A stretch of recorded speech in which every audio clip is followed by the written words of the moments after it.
Big Guy Fitness, day 13, daily journal. Today I want to talk a little about my complete journey over the last 6 months, and also especially what's been going on the last week with eating and food. It's been a little bit weird in an awesome way, but I'm a little nervous that this is just a little phase, and if I lock into this and think this is the norm, I may get myself in trouble. So if anybody's been through this phase already, where they've lost a considerable amount of weight, they're trying to maintain, and they're having the same thing with the diet and how your body's reacting to it, write in the comments below or wherever this is. I think I'd love to get a conversation going. Like and subscribe, do all that stuff, share. That would be really helpful to make this a fun little channel and community. But I'd really like to hear from people and see what they're going through, because this is a little confusing. After all the YouTube videos I've watched, all the information I've gained over the course of this 6-month period, it's been pretty easy to follow, and it's actually worked with everything I've been doing. But then this week has been so weird in such a fun way. So let me start with real quick. 6 months of this journey, right? I have done, I lost, like I said, 40 something pounds, a little over 40 pounds. Most of this happened within the first 2 months. I was fasting and really getting into intermittent fasting. I was doing a lot of like 24-hour fast, 36-hour fast. I didn't know what I was doing at the time, but it was working, and I wasn't really that hungry. I don't know why my body quickly adjusted to this and said, you know what, you're good, so do it. So if I was in like a 24-hour fast and I just didn't want to eat that day, I'd be like, I can go 36, maybe 42. I was approaching some 72-hour fasts, and when I got close to that, then I'd start getting a little hungry, so I'd fall short of that. A lot of the fasts are more for my gut healing. My cholesterol levels were out of whack, my vitamin D, all these things. That's why I started doing the walking, actually, was to get more vitamin D. And after I've done all this, I got some blood work, everything came back a lot better. So the fasting was working, the walking, getting the vitamin D, everything was working great. So I lost some weight really quickly. Then we had Thanksgiving, and I gained 5 pounds on that day alone. I mean, it was crazy gluttonous eating. So many desserts, so much mashed potatoes with gravy, and just everything heavy you could think of. And this person cooks amazingly, but it was all sugar and sweet potatoes with yams and sugar. And it was all the sauce, the potatoes, mashed potatoes were full of like 9 sticks of butter. Like, it was just awesome flavor if you're a foodie. Just terrible for the waistline. So, but I enjoyed myself. And then Christmas, same thing. It was 2 weeks of having a lot of people making Italian foods, lasagnas, big steaks with butter sauce all over it, and garlic. So awesome seafoods with buttered, and then the desserts, the Christmas desserts, the cookies. Amazing time. And that's called living, which we got to do. But it was hard to realize I gained 5 at Thanksgiving and another 10 at Christmas. So I came back to Southern California early January, and the problem is we had a bunch of fires out here, really bad fire season. And so you really couldn't get out and walk. The air quality was so bad. And even inside, I mean, if you have vents in your house and stuff, the air just kind of seeps through. So it was not a good time. And so that took a little while longer to get locked into getting back into my exercise routine. And since it was right after Christmas, you're still kind of hanging out with some people and you're just eating wrong. I didn't eat terrible after that, but I definitely wasn't locked into my normal protein first, low carbs, low fat. So anyway, then I got locked back into it a couple months later. And the last 3 months I've been in phase 2, basically. And I lost the 15 pounds. I'm down to 167.8 was the lowest I got the other day. But then the last week I'm like, okay, that was my second phase. I lost it. I'm back where I am. Started lifting again a lot the last couple weeks. I feel like my muscles, my chest, the visceral fat is really gone. I could feel it. It's gone in my chest. I still have a good amount down here. It's just the subcutaneous fat, whatever, I forget what it's called, but the fat around the waist. But also inside I could feel maybe a little, my stomach's a little puffy at times, but this is definitely muscle, even though it's flabbing. It needs to tighten up, but I feel good. So now I'm in kind of a maintenance thing. I'm like, all right, I want to let my body settle in, see how it's reacting to all this. And so I'm not really fasting. I'm still do my thing where I don't eat till about 2 o'clock or so. I wake up, I do one walk. That's the other thing. I was doing 2 or 3 walks a day, tennis 2 or 3 times a day, at least 1 or 2 times a day, lifting for a couple. I mean, it was 7 or 8 hours of exercise every day, which is a little too much. It's a little sick, but it was working for me, so I was doing it. The interesting thing is, now I'm down to like 1 walk a day, maybe 2, but definitely first thing in the morning, I get that vitamin D, I get the circadian rhythm kicked in. I don't wear sunglasses, so I get all the rays coming in my eyes. They say that's better for you. And then I do my maybe hour and a half, 2 hours of exercise, and maybe I'll go on a walk later in the day.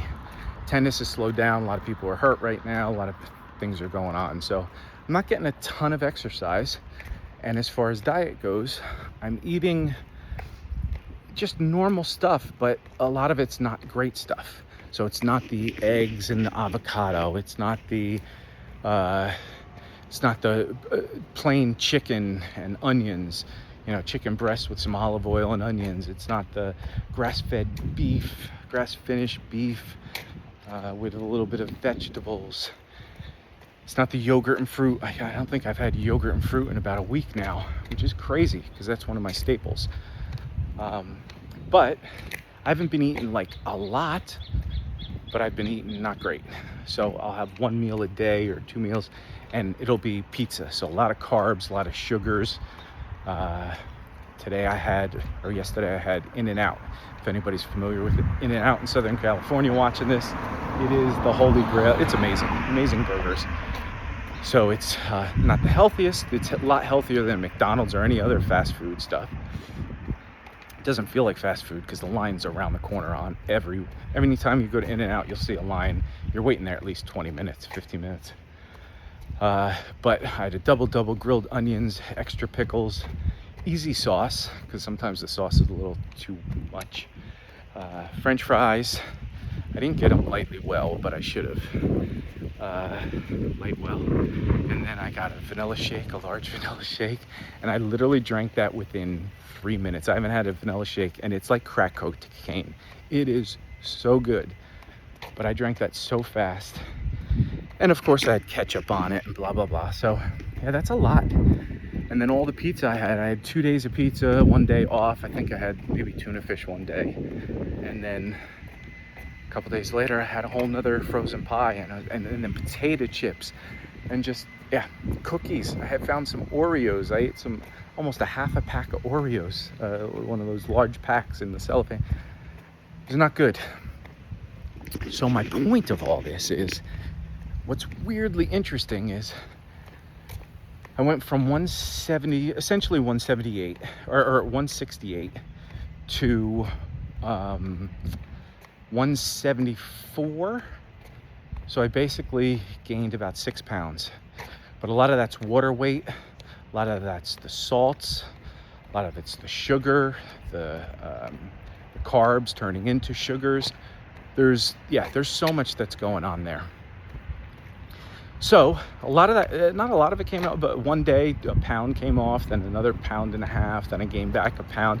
Everything was circling around about 4 or 5 pounds. But I still felt like I looked the same.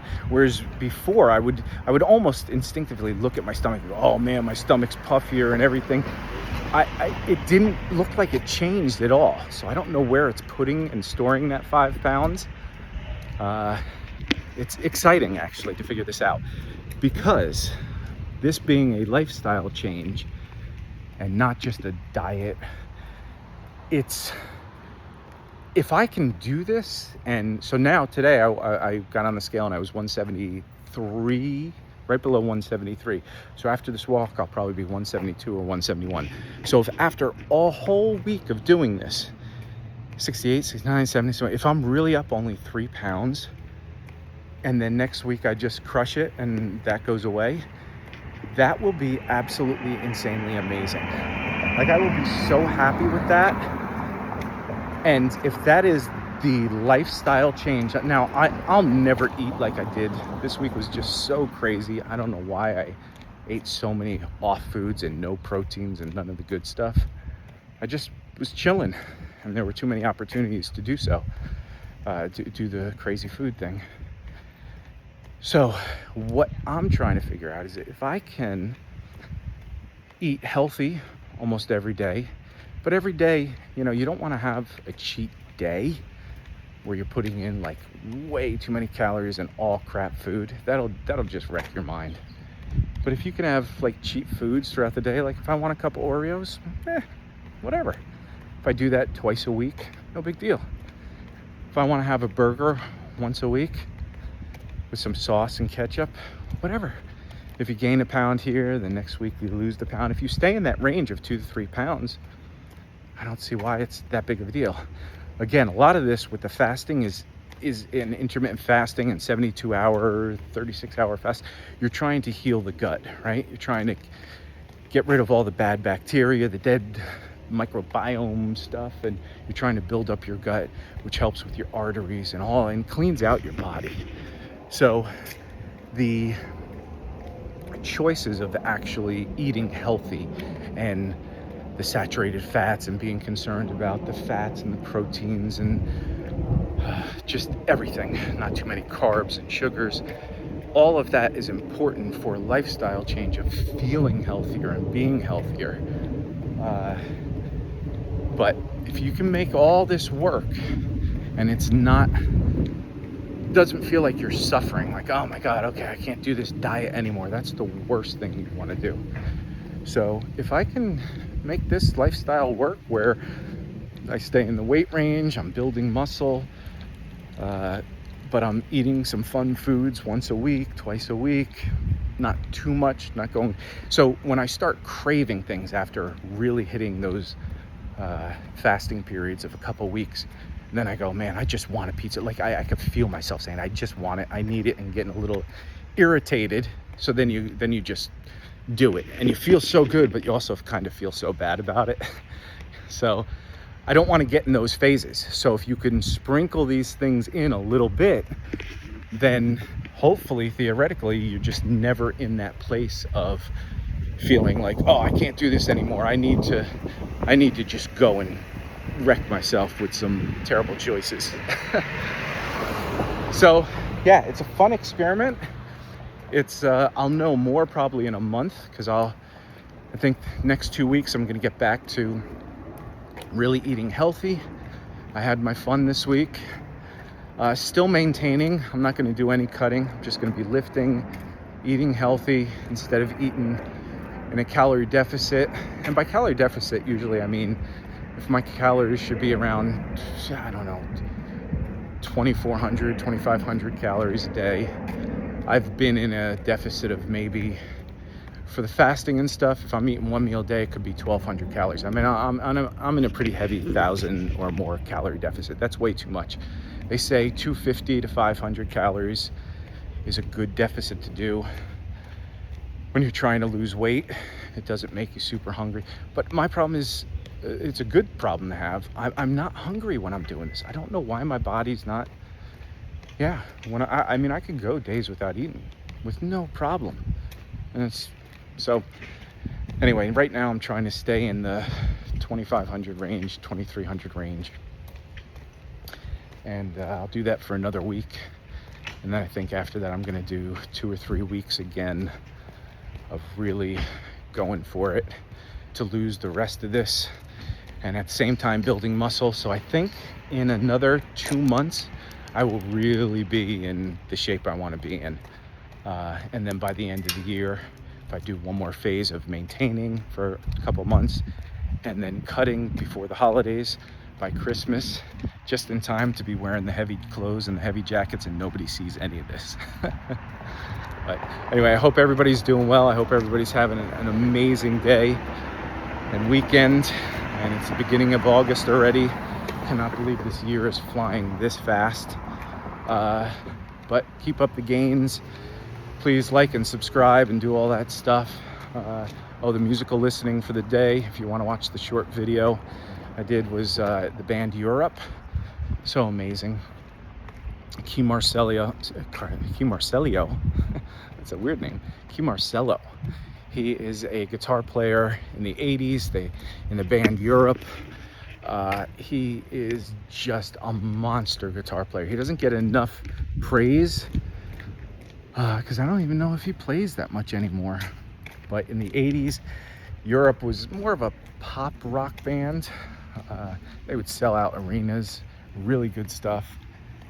And they had a lot of songs like Superstitious, Final Countdown. But they did I was talking about, he did a REH video back then, which was a guitar instruction video. And back then we didn't have YouTube, so that was our way to hear thoughts and lessons from these pros. And yeah, I learned so much, but I was just retranscribing the solo to Superstitious.